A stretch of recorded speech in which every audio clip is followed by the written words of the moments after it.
Ladies and gentlemen, welcome to Chanel Jasmine, the best novel Chanel for romantic stories. Hai guys, selamat datang di channel Jasmine, channel terbaik untuk menyimak novel-novel romantis. Mohon dukung channel ini dengan subscribe, like dan share video-video yang ada di channel ini. Terima kasih.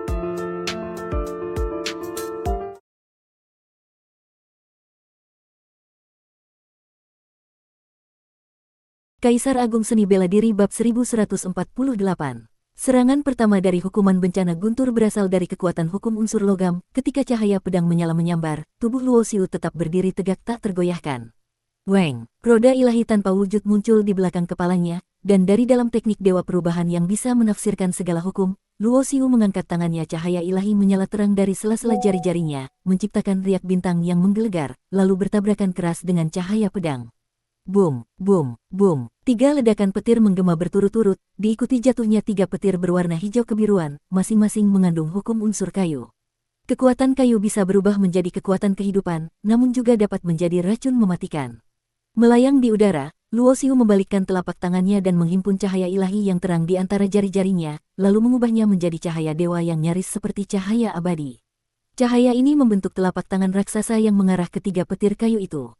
Teknik ini adalah telapak raja abadi, teknik ilahi yang Luo Xiu pahami dari ukiran pada lonceng tembaga yang rusak di dalam alam rahasia Tian Wei. Ledakan demi ledakan bergemuruh saat lebih banyak petir turun menghujani, air dan api mengalir deras disertai kekuatan hukum yang masif, melingkupi tubuh Luo Xiu. Terbang dewa, serunya pelan. Dalam sekejap, tubuhnya diselimuti cahaya abadi, berubah menjadi sinar abadi yang tak terhentikan dan menerobos derasnya unsur air dan api yang berusaha memurnikannya. Bencana guntur ini dimulai dari 5 unsur logam, kayu, air, api, dan tanah, lalu diikuti oleh angin dan petir, kemudian yin dan yang saling menghancurkan. Bencana guntur seberat ini sudah jauh melampaui standar bencana guntur bagi dewa iblis level 9. Bahkan seorang dewa raja level 9 bisa saja lenyap di bawah kekuatan bencana guntur ini. Tapi fondasi Luo Xiu sangat dalam dan kokoh, demi menembus belenggu kultivasinya, ia telah mengendapkan kekuatannya di tingkat dewa iblis level 8 selama bertahun-tahun. Kini ia meledak dalam puncak kekuatan, tak tergoyahkan walau bencana guntur sebesar apapun menimpanya. 9 lapis bencana guntur berlalu, tubuh Luo Xiu bersinar makin terang. Setelah melewati batas dan menembus ke tingkat dewa iblis level 9, kekuatannya meningkat tajam. Setelah ditempa oleh bencana guntur ini, kekuatan daunnya menjadi semakin padat dan tajam, membuat kekuatannya melesat ke tingkat yang lebih tinggi. 9 adalah angka mutlak. Luo Xiu menyangka bahwa setelah 9 lapis bencana guntur surgawi akan berakhir.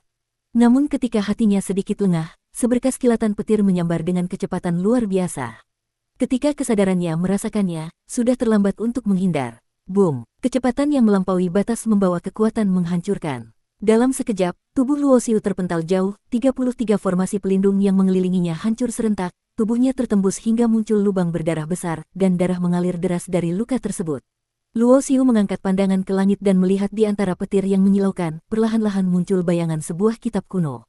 Kitab langit. Meskipun Luo Xiu belum pernah melihat kitab langit, saat melihat bayangan kitab itu, ia tahu bahwa itulah kitab langit.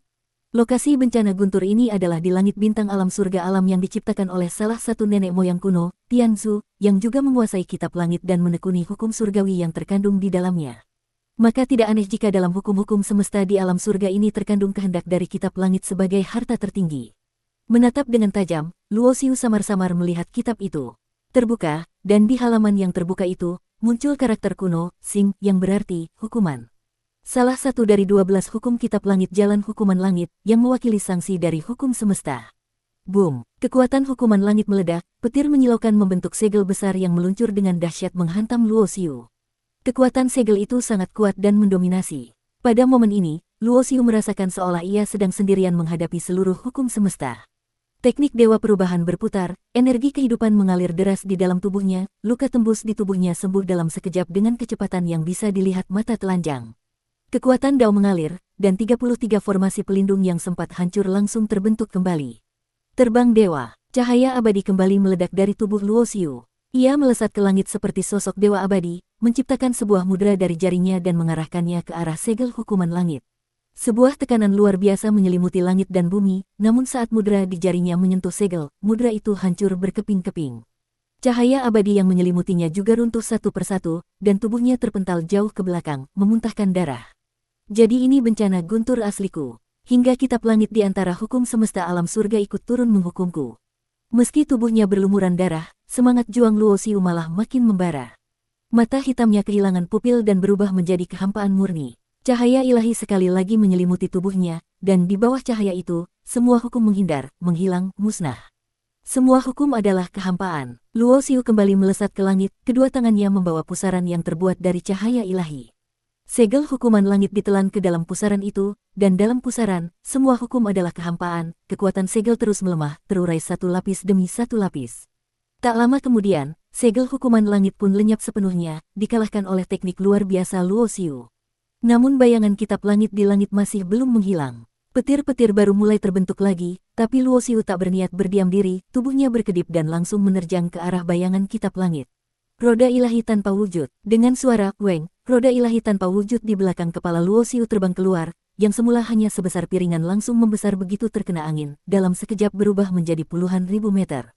Dalam sekejap mata, roda ilahi tanpa wujud itu bertabrakan dengan bayangan kitab langit, namun tak ada ledakan energi yang dahsyat seperti yang diperkirakan, sebaliknya, roda raksasa itu seolah menjadi mulut raksasa dari seekor binatang buas, menelan bayangan kitab langit dalam satu tegukan. Teknik Hong, bantu aku memurnikan ini. Luo Xiu merapal mudra dengan cepat, dan roda raksasa itu seketika berubah menjadi tungku besar teknik Hong yang di dalamnya mengalir kekuatan hukum jalan Hong, mencoba untuk menyempurnakan pemurnian terhadap bayangan kitab langit. Jika yang muncul adalah kitab langit asli, Luo Xiu tentu tak akan berani melakukan ini. Tapi karena yang muncul hanya bayangannya dalam bencana guntur petir, masih ada kemungkinan untuk dimurnikan. Tungku ilahi itu mulai bergetar hebat, bayangan kitab langit di dalamnya meledak dengan kekuatan yang luar biasa, membuat tubuh Luo Xiu hampir terhuyung jatuh. Tungku ini adalah perwujudan dari roda ilahinya, jika bayangan kitab langit berhasil menghancurkan tungku ini, maka roda ilahinya pun akan hancur, dan hal itu akan menjadi kerugian serta luka berat yang nyaris tak dapat diperbaiki. Namun untungnya, bayangan kitab langit itu tidaklah terlalu kuat, hanya bagian kecil dari kekuatan kitab langit yang terwujud dalam bencana guntur dan seiring dengan pemurnian yang berlanjut, misteri hukum langit pun mulai bermunculan di benak Luo Xiu, lalu disaring, dikembangkan, dan disempurnakan oleh teknik dewa perubahan miliknya. Sementara itu, di ruang kosong luar angkasa, sebuah kapal kuno dengan bentuk unik tengah melaju pelan menembus bintang-bintang. Meskipun tidak cepat, kapal itu memancarkan aura misterius. Di bagian haluan kapal, berdiri seorang pemuda berbaju ungu dengan tangan di belakang, menatap ke lautan bintang yang luas. Kata leluhurku, di alam 8 penguasa terdapat peluang untuk mencapai keabadian. Jika peluang itu muncul, maka perang antara dimensi-dimensi bintang akan pecah. Saat itu, seluruh bintang di langit ini akan menjadi medan perang, gumamnya pelan. Tiba-tiba, ekspresinya berubah, ia merasakan gelombang kekuatan besar yang dalam dan tak terduga. Dalam sekejap, kesadaran spiritualnya menyebar luas menuju arah sumber kekuatan tersebut. Bencana guntur petir yang luar biasa hebat, itu bayangan kitab langit yang lahir dari sumber hukum langit. Kesadarannya menyaksikan seluruh proses Luo Xiu dalam menaklukkan bencana guntur. Orang itu bahkan berhasil memurnikan bayangan harta tertinggi itu. Pemuda itu terkejut dan takjub. Meskipun ia bukan dari alam 8 penguasa, dia tahu reputasi 8 harta sumber utama di sana. Di seluruh semesta yang luas ini, tak ada dimensi bintang lain yang memiliki sebanyak itu. Harta sumber utama sudah bisa dikatakan sebagai puncak dari segala harta kecuali harta abadi, karena mereka memuat hukum-hukum agung yang lengkap. Di kedalaman angkasa, Luo Xiu belum sepenuhnya memurnikan bayangan kitab langit karena saat ia sedang menghadapi bencana guntur, ia juga merasakan adanya pengintaian dari kesadaran spiritual orang lain. Namun, karena saat itu ia sedang menghadapi serangan segel hukum langit, ia tak sempat menanggapinya. Kini setelah menyerap bayangan itu ke dalam roda ilahi, ia hanya bisa menunda proses pemurnian tersebut. Ketika bayangan kitab langit lenyap, bencana guntur pun perlahan menghilang. Luo Xiu berdiri di puncak langit bintang, matanya menembus jarak puluhan ribu mil, menatap pemuda berbaju ungu di atas kapal kuno. Dengan kemampuan teknik dewa perubahan yang mampu menafsirkan segala hukum langit, Luo Xiu dapat merasakan bahwa aura hukum di sekitar pemuda itu sama sekali berbeda dengan hukum langit di alam 8 penguasa. Itu berarti pemuda itu bukanlah kultivator dari dimensi bintang alam 8 penguasa. Di alam abadi Tianwei, Luo Xiu pernah membunuh orang-orang seperti Yumen dan tahu bahwa semesta ini terdiri dari banyak dimensi bintang yang berbeda. Walaupun hukum agung semesta bersumber dari satu asal, getaran hukum antar dimensi bisa saja berbeda. Hanya seseorang seperti Luo Xiu, yang sangat sensitif terhadap fluktuasi aura hukum, yang bisa menyadari perbedaan ini. Dalam waktu singkat, kapal kuno itu sudah mendekat dan muncul dalam pandangan Luo Xiu. Pemuda berbaju ungu itu tetap berdiri di haluan kapal, tangan di belakang, tatapannya penuh percaya diri, bertemu pandang dengan Luo Xiu. Baru menembus tingkat Dewa Iblis level 9 saja sudah memicu bencana guntur sekuat itu. Sepertinya kau adalah salah satu jenius tertinggi dari alam 8 penguasa. Pemuda itu tersenyum tipis, dengan nada seolah penuh minat. Kebetulan aku juga baru saja menembus ke tingkat Dewa Iblis level 9. Aku ingin bertukar jurus denganmu. Ucapannya terdengar santai, namun dalam kesantaiannya tersembunyi kesombongan dan kekuatan menekan. Ucapannya terdengar seperti ajakan, tetapi tersirat sebagai sesuatu yang tak bisa ditolak. Kau dari alam langit Linglong? Tanya Luo Xiu dengan kening berkerut. Sebenarnya ia tidak tahu pasti siapa pemuda ini, karena satu-satunya dimensi bintang lain yang ia tahu hanya Linglong. Informasi tentang dimensi bintang sangat terbatas, dan hanya orang-orang di tingkat tertinggi, seperti penguasa atau mereka yang berada di tempat tertinggi dalam tanah suci, yang tahu kebenarannya. Aku berasal dari alam naga ilahi Taiksu. Jawab pemuda itu sambil tertawa lebar, matanya menyala penuh semangat tempur. Ia melangkah keluar dari kapal yang kemudian berubah menjadi cahaya dan masuk ke dalam tubuhnya. Tak banyak orang di tingkat yang sama yang layak membuatku bertarung. Jika kau bisa bertahan 100 jurus dariku, aku akan mengampuni nyawamu, ucapnya, kali ini dengan wajah yang tak lagi tersenyum, dan nada bicara yang dingin serta mengerikan. Bersambung.